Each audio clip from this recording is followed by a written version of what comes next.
Oh, there's quite a few people out here today, so I'm trying to veer away from them while I rant about movies, especially with questionable subject matter, such as this next one from 1983, Valley Girl.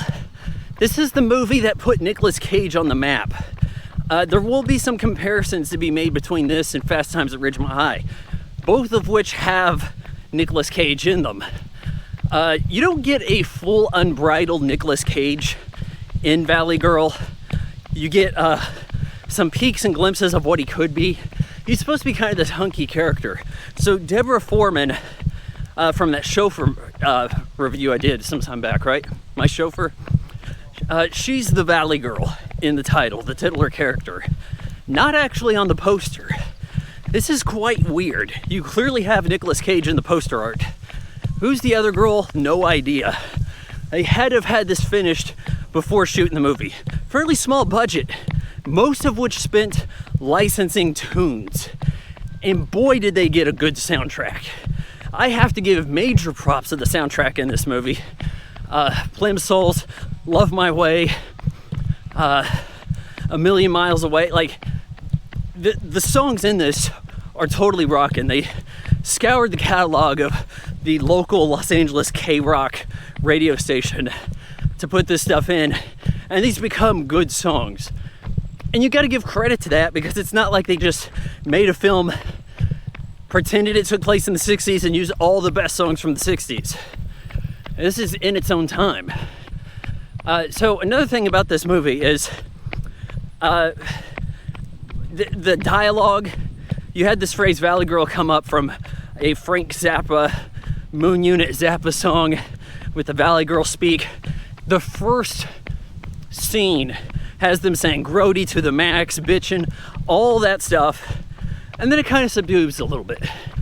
But there's kids everywhere, good grief. So this movie has a lot of, a pretty considerable amount of the boobies coming out. Nicolas Cage was seen at the beach. They thought he looked cool. He ends up finding out about a party. But when they get there, she's the Valley Girl, he's the outsider Hollywood punk. They didn't necessarily know that. Everybody looks the same at the beach. He gets kicked out of the party, comes back in, sees a girl for boobs out in the... Oh, he breaks in, hides in the bathroom. A couple's trying to hook up in there. Waits, talks to Deborah Foreman. She has popped collar polo shirt for a boyfriend. And this movie is the popped collar movie. All of the Valley guys, it's popped collar everywhere. Eventually they agree to meet up. He takes her to a Hollywood club, tells her about his music. He's not very affectionate. There isn't like a great reason for her to be into him or her current boyfriend.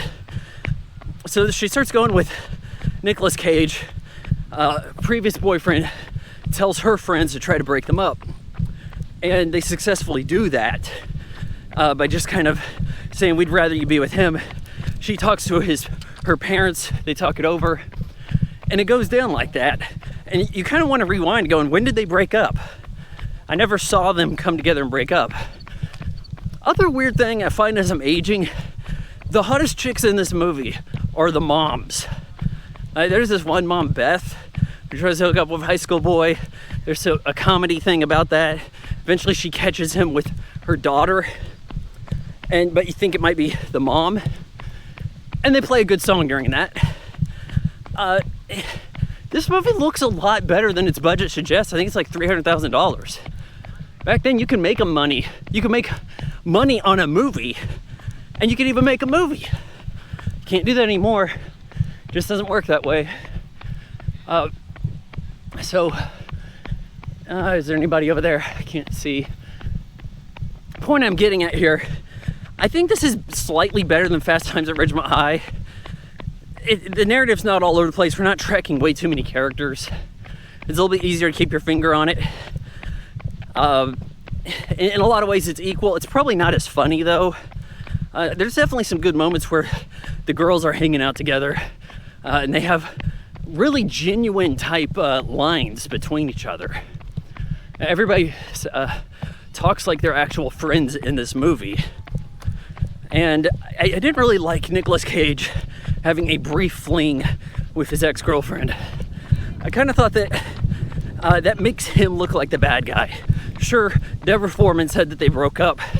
I don't really think that gives him the go codes to go hook up in the restroom over at his club. It makes him come across as an asshole, honestly. I don't know why they got so much stuff set up around here. There's people, there's stuff roped off, coming across the lawnmower. We'll see how this microphone handles that. Eventually, they go back to the school,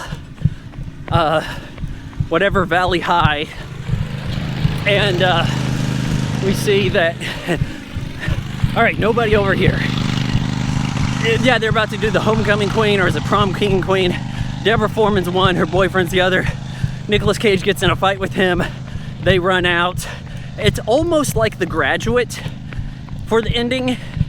They run off, they get into like his limousine, and it's like, hey, we got a hotel room. Yeah, let's go. So I'm hoping they stayed together and they had kids. I know that there was a remake which had no publicity. I think it got dropped mid-pandemic this year. Stars Jessica Ralph, who is way too old to be a Valley Girl high schooler. And that's all I know about that.